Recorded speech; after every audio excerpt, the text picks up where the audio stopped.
Assalamualaikum warahmatullahi wabarakatuh. Sahabat Tasik Ngaji, demi Allah, ini adalah fitnah yang sangat-sangat nyata, fitnah yang begitu sangat keji ya ikhwah. Sebarluaskan, viralkan, agar orang ini kemudian bisa mempertanggungjawabkan, minimal di meja hijau ya ikhwah, minimal dia mempertanggungjawabkan di sidang ya ikhwah.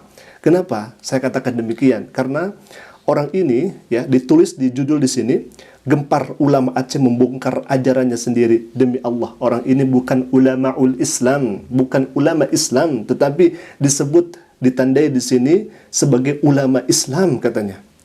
Nauzubillah min dzalik. Bahkan orang ini katanya dari Aceh akan membongkar ajarannya sendiri. Tidak ya ikhwah, sejatinya orang ini bukan Islam. Bahayanya syariat Islam, sesatnya ajarannya ngeri.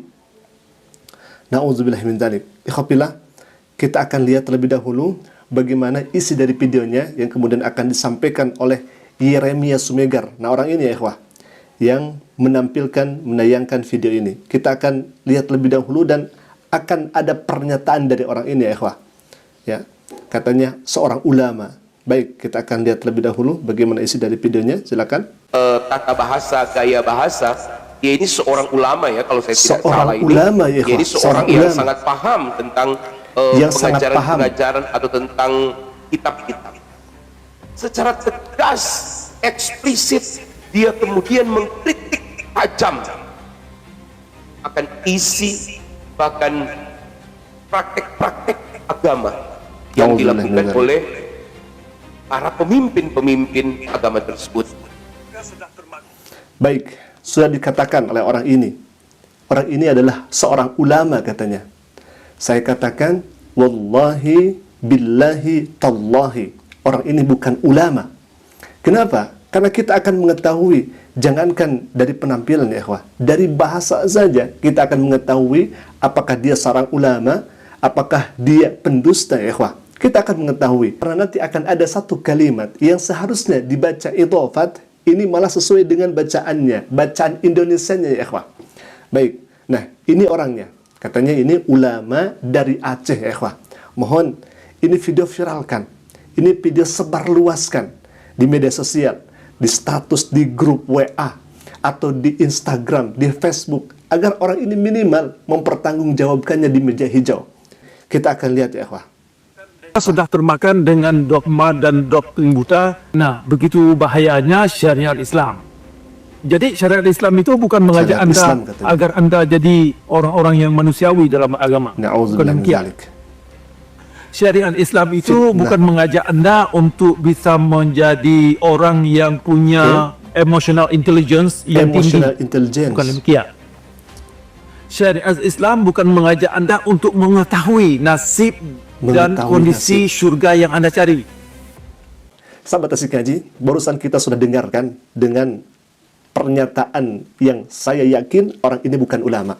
Kita akan buktikan itu semuanya ikhwah. Yang pertama, katanya syariat Islam itu tidak mengajarkan kepada akhlak, tidak mengajarkan kepada etika moral. Nauzubillah min dzalik. Apakah orang ini sudah membaca Al-Qur'anul Karim? Begitu banyak bertaburan ayat dalam Al-Quran agar kita berakhlak baik. Bukan hanya kepada Allah Rabbul Alamin. Kita dituntut berbuat baik kepada orang tua.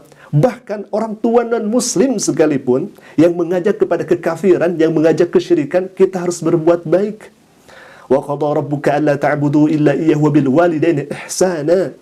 Bahkan secara jelasnya Allah berfirman dalam Al-Quran, وَبِالْ وَالِدَيْنِ إِحْسَانًا إِمَّا يَبْلُغَنَّ إِذَا كَالْكِبَرَ أَحَدُهُمَا أَوْ كِلَاهُمَا فَلَا تَقُل لَهُمَا أُفٍّ.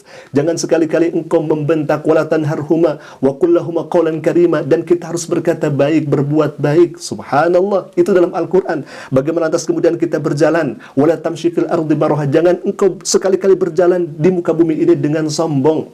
Lalu kemudian kita jangan menyakiti orang lain. لَا يَسْخَرْ قَوْمٌ مِنْ قَوْمٍ. Jangan engkau menghina satu kaum. Banyak sekali ayat di dalam Al-Quran agar kita berlaku baik, agar kita berlaku adil. Innallaha ya'muru bil adli wa ihsan. Allah Subhanahu wa taala memerintahkan agar berbuat adil dan berbuat baik. Lantas orang ini yang katanya ulama, katanya Islam, syariat Islam tidak mengajarkan akhlak, tidak mengajarkan etika dan moral. Wal ya'udzubillah. Pertanyaannya kemudian, apakah Anda sudah betul membaca Al-Qur'anul Karim? Banyak sekali, ratusan, bahkan mungkin ribuan ayat di dalam Al-Quran mengatur bagaimana akhlak kita, baik kepada Allah, kepada Rasulnya, kepada orang Muslim, bahkan non-Muslim pun diatur di dalam Al-Quranul Karim. Ada ayatnya. Atas orang ini mengatakan di dalam Al-Quran, syariat Islam tidak mengajarkan moral dan etika. Wal'iya'udzubillah. Lalu kemudian yang kedua, orang ini mengatakan, orang Islam yang kemudian belajar Al-Quranul Karim, tidak ada ayat yang memastikan dirinya masuk surga. Na'udzubillah min dzalik. Yakin ya ikhwah, orang ini tidak membaca Al-Quranul Karim. Karena dalam Al-Quran bertaburan ayat bahwa orang yang beriman dipastikan dijanjikan oleh Allah Subhanahu wa taala masuk ke dalam surga. Allah berfirman, "Innal ladzina amanu wa 'amilus solihati ulaika hum khairul bariyah, jazaohum inda rabbihim jannatu 'adnin tajri min tahtiha al-anharu khalidina fiha abada." Sesungguhnya orang yang beriman dan melaksanakan amal saleh, orang tersebut adalah sebaik-baiknya manusia. Lalu kemudian Allah Subhanahu wa taala menegaskan, jazaohum inda rabbihim jannatu 'adnin tajri min tahtiha al-anharu khalidina fiha abada. Orang-orang itu oleh Allah Subhanahu wa taala akan dimasukkan ke dalam surga dan abadi di dalamnya. Kata siapa? Di dalam Al-Qur'an tidak ada kepastian. Ini kepastian yang langsung datang daripada Allah Subhanahu wa taala. Baik ya ikhwah, kita akan lanjutkan lagi. Silakan. Untuk Anda ketahui, kaum ulama yang sudah saya lihat, mereka bukan ahli moralitas dan juga mereka bukan ahli spiritualitas, tetapi mereka ahli pengumpul dongeng, atau dongeng. ahli cara mereka meriwayatkan dongeng atau mewariskan dongeng-dongeng yang mereka anut kepada orang lain. Asbab al-nuzul adalah konspirasi teori atau cerita dongeng yang dikembangkan dari kitab hadis. Dari sini. Baik, sahabat Tasik Ngaji. Disinilah letak orang ini kita bisa mengetahui bukan seorang ulama. Kenapa? Baik, tadi dia mengatakan asbab al-nuzul. Ini hemat kami sangat ngakak ya ikhwah. Sangat lucu. Masa ada ulama yang mengatakan asbabun nuzul menjadi asbab al-nuzul? Asbab al-nuzul itu tulisannya. Sedangkan bacaannya harusnya dibaca asbabun nuzul. Kenapa? Karena kalau misalkan idhofat asbab dengan an-nuzul harusnya disambungkan.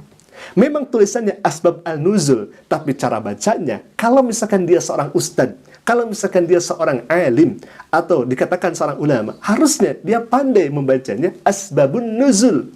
Seperti dalam Al-Quran suratun Nisa, ditulisnya Al-Nisa. Al-Nisa ditulisnya seperti itu. Tapi harusnya dibacanya An-Nisa, karena akan diketawakan ya ikhwah kalau misalkan dia mengatakan surat Al-Nisa, tidak kemudian dibaca An-Nisa. Kalau misalkan ada alif lam menghadapi nun, itu harusnya alif lam syamsiyah. Artinya alif lamnya langsung dimasukkan ke nun, jadi an-nisa. Begitupun asbabun nuzul. Asbab al-nuzul itu ditulisnya, tapi dibacanya harus asbabun nuzul. Ini menandakan bahwa orang ini tidak bisa mengidhofatkan, menyambungkan antara asbab dengan an-nuzul. Harusnya disebut asbabun nuzul. Masa ulama seperti itu bacanya asbab al-nuzul, al-nisa. Harusnya kan dibaca asbabun nuzul dan an-nisa. Nah, khopilah, menarik. Ketika orang ini mengatakan bahwa asbabun nuzul itu adalah dongeng-dongeng katanya. Na'udzubillah min dzalik. Periwayatan asbabun nuzul itu sangat ketat. Salah satunya misalkan contoh, kami bawakan contoh, ada ayat yang kemudian Allah berfirman dalam Al-Quran, Al-yawma akmaltu lakum dinakum. Hari ini telah aku sempurnakan bagimu agamamu, yakni dinul Islam. Nah, ayat ini ada sebab-sebabnya turun. Kenapa ayat ini oleh Allah Subhanahu wa taala diturunkan? Ternyata sebab-sebab turun ayat ini, yang pertama, memang itulah akhir-akhir di mana Nabi Shallallahu alaihi wasallam mendapatkan wahyu daripada Allah Subhanahu wa taala. Bahkan bertepatan dengan haji, dan haji itu disebut dengan haji wada, haji perpisahan ya ikhwah.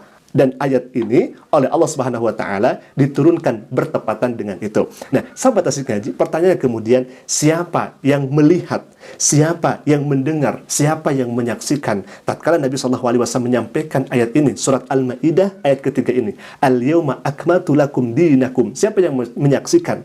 Para sahabat, bukan hanya satu, bukan hanya dua, bukan hanya puluhan, bukan hanya ratusan, tapi ribuan orang yang menyaksikan kala itu. Yang kemudian Nabi mengatakan, Nabi membawa ayat Al-Quran, Al-yawma akmaltu lakum dinakum. Dan asbab atau sebab-sebab turunnya ini di bulan haji, yang kemudian hajinya haji wada, dunia. Dan memang itu akhir-akhir di mana Nabi SAW menerima wahyu daripada Allah Subhanahu wa Ta'ala. Inilah yang disebut dengan sebab-sebab turunnya Al-Quranul Karim. Siapa yang meriwayatkan? Banyak para sahabat yang meriwayatkan sebab-sebab terjadinya ayat ini turun. Bahkan para ulama mengatakan ini lebih ke mutawatir. Yang meriwayatkan itu banyak sekali di kalangan para sahabat yang kemudian menyaksikan kala itu, yang mendengar kala itu, yang melihat Nabi SAW membawa ayat surat Al-Maidah ayat ketiga itu. Dan Anda harus ketahui bahwa orang yang kemudian meriwayatkan hadis Nabi SAW itu begitu sangat ketat. Harus dabtu fis sudur, harus kuat dari lisannya, harus kuat dari hafalannya. Kemudian dia harus bertakwa, dia tidak boleh berbohong. Dan kalau misalkan ada kebohongan, maka derajat hadisnya bisa turun, bisa menjadi dhaif, bisa menjadi maudhu, bahkan matruk. Karena salah satu periwayatnya ada yang dusta. Dan begitu ketatnya periwayat hadis para perawi itu. Lantas kemudian orang ini mengatakan, yang katanya ulama, yang tidak tahu justru ilmu Islam, katanya itu dongeng-dongeng ya ikhwah. Na'udzubillah min dzalik. Dia tidak mengetahui ilmu rijalul hadis. Dia tidak mengetahui bagaimana periwayat itu, bagaimana sanadnya, bagaimana kedudukan hadis dan lain sebagainya, tentang asbabun nuzul dan lain sebagainya. Lantas kemudian dia hanya mengatakan bahwa asbabun nuzul ini adalah dongeng dan dongeng yang diriwayatkan. Na'udzubillah tsumma na'udzubillah min dzalik. Ikhwafillah, sebarluaskan, jelas ini fitnah nyata. Katanya ini adalah ulama dari Aceh, dan kami pastikan ini adalah dusta dan fitnah yang sangat nyata. Ikhwafillah, semoga bermanfaat, dan ini counter kami, semoga ada manfaatnya untuk kita semua. Aku qouli hadza ala famini. Assalamualaikum warahmatullahi wabarakatuh.